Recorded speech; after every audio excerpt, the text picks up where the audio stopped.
हिजरी। हमें अपनी तारीख याद नहीं रहती, तो कहते ना कौआ चला हंस की चाल अपनी चाल भूल गया। अभी भी कई लोगों को आप पूछो उर्दू के महीने उनको याद नहीं है, और जनवरी से शुरू करेगा तो सीधा नॉन स्टॉप बगैर कुछ के कार उठे ना। अरे बोलो दिसंबर में, लेकिन अपनी तारीख याद नहीं। तो 20 जिलहिज्जा 1163 हिजरी को टीपू सुल्तान बेंगलोर से 35-40 किलोमीटर दूर करीब में एक मकाम है दीवान हाली, वहां पर हजरत शहीद टीपू सुल्तान पैदा हुए। बस मैं बेसिक बता दिया। अब मुझे सिर्फ मकसद बताना है, क्योंकि सारी चीजें मैं बयान नहीं कर सकता, वक्त इतना नहीं है। आप रहमतुल्लाह अलैह का उनके वालिद मोहतरम ने एक अल्लाह वाले एक बुजुर्ग के नाम पर टीपू सुल्तान आपका नाम रखा, और असली नाम आपका था फतेह अली टीपू। क्या नाम था? फतेह अली टीपू। और आपके अब्बा हुजूर का नाम जोर से बोलो, हैदर अली। और हैदर अली 50 साल तक आपके अब्बा हुजूर 50 साल तक अंग्रेजों से लड़ते रहे और अंग्रेजों की नाक में दम करते रहे। 50 साल तक आपके अब्बा हुजूर ने अंग्रेजों से लड़ा। फिर उसके बाद आपके अब्बा हुजूर ने अपने छोटे से बेटे टीपू की भी ऐसी तरबियत की कि आपको अरबी भी सिखाया, कुरान भी सिखाया, उर्दू भी सिखाया, फारसी भी सिखाया, संस्कृत भी सिखाया, दुनिया के उलूम दिए, दीन का इल्म दिया, कुरान का इल्म दिया। और फिर फतेह अली टीपू सुल्तान 22 साल की उम्र में इस मुल्क के सुल्तान बने। बजाओ यहां पर जोर से तालियां। 22 साल, तो 22 साल में इसके रिश्ते देखने भी शुरू नहीं होते हैं। बोला नहीं बच्चा है जी, पैरों पे नहीं खड़े ले, हाथ पे खड़े ले जी। हाँ 22 साल में पबजी खेल रहे। क्या खेल रहा? Free fire. वही मार के कोई छोड़ो, वही मार के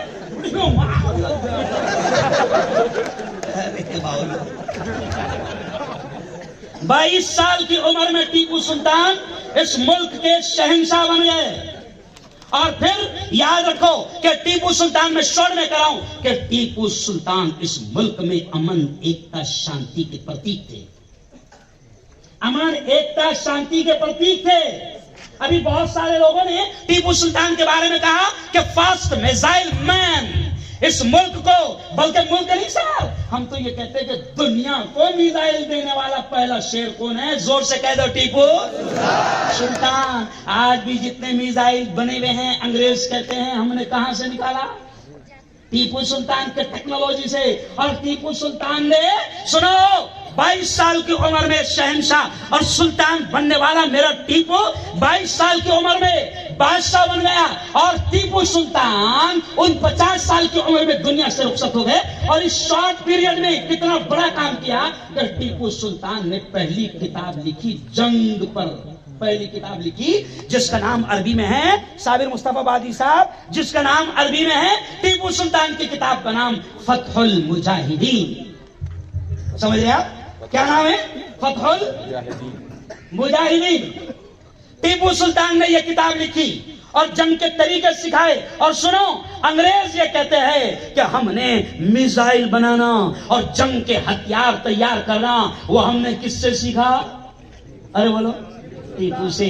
और आज भी सुनो, आज भी अंग्रेज इस एतबार से टीपू की इज्जत और एहतराम करता है। अंग्रेज बहादुरों ने अपनी किताब में लिखा है, अंग्रेज बहादुरों ने लिखा है कि टीपू सुल्तान रहमतुल्लाहि अलैह ने हमसे कंप्रोमाइज नहीं किया। सर, अंग्रेज लिखते हैं कि टीपू सुल्तान हमसे जमकर लड़ा और हमसे कंप्रोमाइज नहीं किया। कौन कह रहे ये बात? हाँ, और यहाँ तो चिट्ठा लिख रहे थे माफी की। छोड़ दो, तुम्हारे साथ में रहूंगा, गद्दारी करूंगा, वादा माफ गवाह, अरे बोलो, बनूंगा। अंग्रेजों से कह रहे थे तुम्हारी फौज में मेरे बच्चे भेजूंगा, तुम्हारा वफादार रहूंगा। और ये आज जो अंग्रेजों के वफादार थे, सुनो, मेरे शहीद टीपू सुल्तान का रौब और दबदबा क्या था? मेरे शहीद टीपू सुल्तान का रौब और दबदबा क्या था कि टीपू शहीद हो गए। सर, मैं उस जगह भी गया जहां पर हजरत शहीद टीपू की लाश पड़ी हुई थी। मैंने उस जगह का वीडियो लाइव दिखाया, मैं उस जगह पर खड़ा रहा, मैंने वहां पर फातिहा पढ़ी, टीपू सुल्तान के लिए ईसा ने सवाब किया, और मैंने वो जगह भी अपने चैनल के जरिए से दिखाया कि शहीद टीपू सुल्तान शहीद होकर पड़े हैं। लेकिन मेरे शेर का इतना दबदबा था कि मेरा शेर जब शहीद हो गया तो हाथ में मजबूती के साथ तलवार थी, वो तलवार भी निकाली नहीं जाती थी। और मेरे शेर का दबदबा कैसा था, अंग्रेजों पर के सुनो, शेर शहीद हो गया, शहीद हो गए, उसके बावजूद भी आंखें खुली थी, तो करीब नहीं आते थे कि उठ तो नहीं जाएगा नहीं समझा, करीब नहीं आते थे कि क्या नहीं करेगा, उठ तो नहीं जाएगा बाबा। तो ये मेरे शेर का दबदबा था। और जब पक्का पता चल गया, इसलिए किसी ने हमारे टीपू पर कहा कि तारीख की किताबों में इज्जत वही रही, तारीख की किताबों में इज्जत वही रही, लोगों के दिल पे उसकी हुकूमत वही रही। और देखा ना हमने ऐसा किसी का भी दबदबा, देखा ना हमने ऐसा किसी का भी दबदबा, मर भी गया तो टीपू की दहशत वही रही। मेरा शेर था। तो अब मेरे पास टाइम नहीं है, वरना पूरे एक एक पन्ने बताता, टाइम नहीं है, इसलिए अब शॉर्ट में सुन लो कि इनके बुरा कहने से होना क्या, कुछ नहीं होने वाला, इनके बुरा कहने से कुछ नहीं होने वाला। वो कहते ना कि क्या वो सब कहावत की, बिल्ली के पोसने से, कौवे के पोसने से नहीं मरती। लेकिन सुनो ओ भाई, टेंशन मत, माइक बंद हो गया, कोई बात नहीं, कोई बात नहीं, सिर्फ मेरी थोड़ी सी बात सुन लो, मेरा दिमाग को याद करके तो आता है तो भटक जाता है दिमाग, इसलिए मैं मुझे बोलने दो।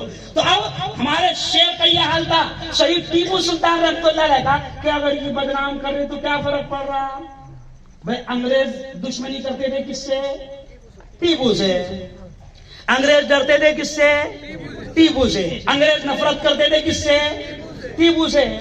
तो मैं कहता हूं कि जो आज मेरे टीपू से नफरत कर रहे हैं उनका डीएनए टेस्ट किया जाएगा। नहीं समझे, पूरा नहीं समझते हो।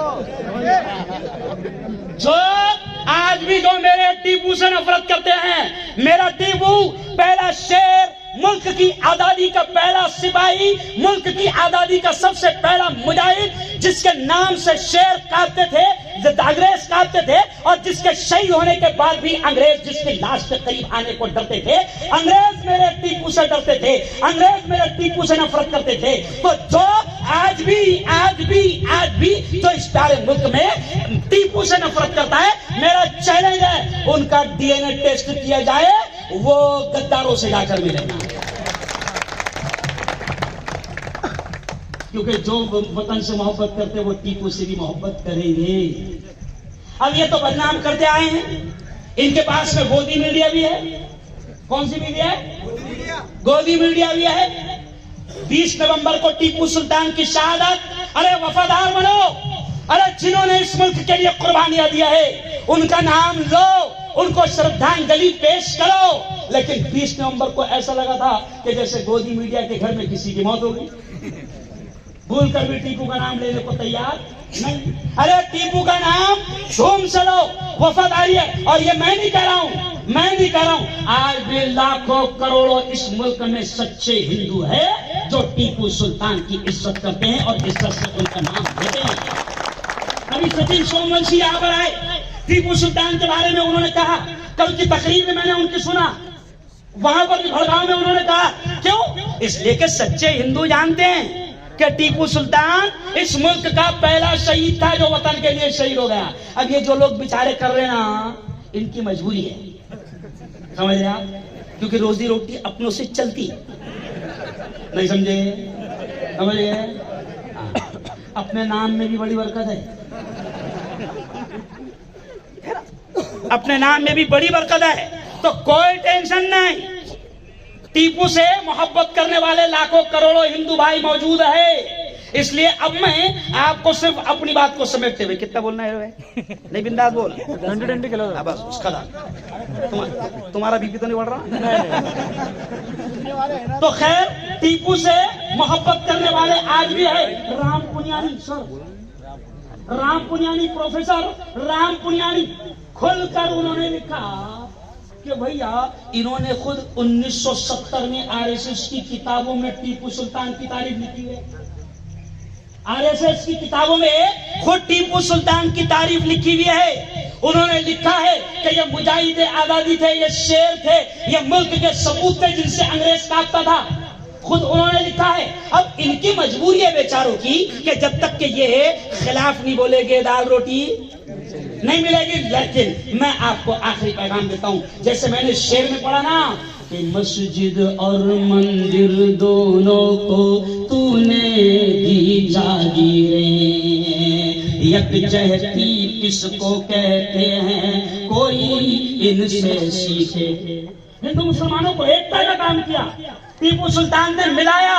और सुनो, टीपू सुल्तान के खासुल खास वजीर, या यूं समझ लो कि आज की जबान में उस वक्त के प्रधानमंत्री जिनको टीपू सुल्तान ने उस वक्त पीएम बनाया था, वो कोई मुसलमान नहीं था। जिन पर टीपू सुल्तान ने भरोसा किया था वो पंडित पूर्णिया। और टीपू सुल्तान रहमतुल्लाह अलैह ने, सुनो, जो टीपू सुल्तान को जालिम अत्याचारी कहते हैं वो सुने कि टीपू सुल्तान की पूरी हिस्ट्री पढ़े, पूरी तारीख पढ़े। टीपू सुल्तान की तारीख में मिलता है कि हिंदू भाइयों को बड़े बड़े ओहदों पर हजरत शहीद टीपू सुल्तान रहमतुल्लाह अलैह ने बिठा कर रखा था। आज की एक चोर हुकूमत मस्जिद और मंदिर से भी टैक्स ले रही है। सर, आज की एक चोर हुकूमत मस्जिद और मंदिर से टैक्स ले रही है। मस्जिद और मंदिर को भी लाइट बिल माफ नहीं है। सुन लो टीपू को बदनाम करने वालों कि मेरे टीपू के दौर में मस्जिद और मंदिर की पूरी रखवाली टीपू के तरफ से और उनके खर्च से की जाती थी। मस्जिद का और मंदिर का खर्च मेरे टीपू की तरफ से किया जाता था। और साथ में सुन लो कि आज तालीम की बात मुझे अजहर ने अभी याद दिलाया कि मुफ्ती साहब ये जरूर कह देना। सुनो, राइट टू एजुकेशन, तालीम का हक, राइट टू एजुकेशन। हाफिज जहूर साहब, तालीम का हक दुनिया को सबसे पहले अगर किसी ने दिखाया और मुल्क को सबसे पहले राइट टू एजुकेशन, लिखने पढ़ने का हक अगर किसी ने दिलाया और दिखाया तो वो टीपू सुल्तान रहमतुल्लाह अलैह। टीपू सुल्तान की फौज ढूंढते फिरती थी। अगर कोई बच्चा काम करते हुए नजर आए तो उसके बाप को पकड़ के ले जाती थी कि इसको पढ़ने क्यों नहीं देता। इसलिए मैं आपसे आखिरी बातें कहूंगा कि टीपू सुल्तान से सच्ची मोहब्बत है, फिर इंशाअल्लाह आइंदा साल आऊंगा तो बहुत सारी चीजें बताऊंगा। लेकिन मैं आपसे कहता हूं कि टीपू सुल्तान रहमतुल्लाह अलैह, ये झूठे लोग, ये मक्कार लोग, ये दल्लाल लोग, ये सत्ता के पुजारी, ये कुर्सी के लालची हिंदू मुस्लिम हिंदू मुस्लिम हिंदू मुस्लिम करने के लिए और नफरतें फैलाने के लिए टीपू सुल्तान से भी दुश्मनी कर रहे हैं। अरे इनको शर्म आनी चाहिए कि जो अंग्रेज टीपू सुल्तान से मोहब्बत करता है और वो ये कहता है कि इसने मुल्क को बचाए रखा। सुनो, बहुत प्यारा जुमला खुदा ने ज़हन में डाल दिया कि जब तक के मेरा टीपू रहा, तब तक के अंग्रेजों की मजाल नहीं थी कि वो ये कह दे कि हिंदुस्तान हमारा। और हिस्ट्री में लिखा है, सुनो, तारीख में लिखा है कि जब अंग्रेजों ने देखा कि टीपू शहीद हो गए, तब उनको कंफर्म हो गया तो अंग्रेज जर्नल ने खुद टीपू रहमतुल्लाह अलैह को सलामी ठोका। और सलामी ठोकने के बाद में ये कहा कि आज से हिंदुस्तान हमारा होगा। यानी पता चला कि जब तक के टीपू था तो अंग्रेजों की ये कहने की भी हिम्मत नहीं थी। तो कौन गद्दार है जो टीपू को गद्दार कह रहे हैं, समझ आया।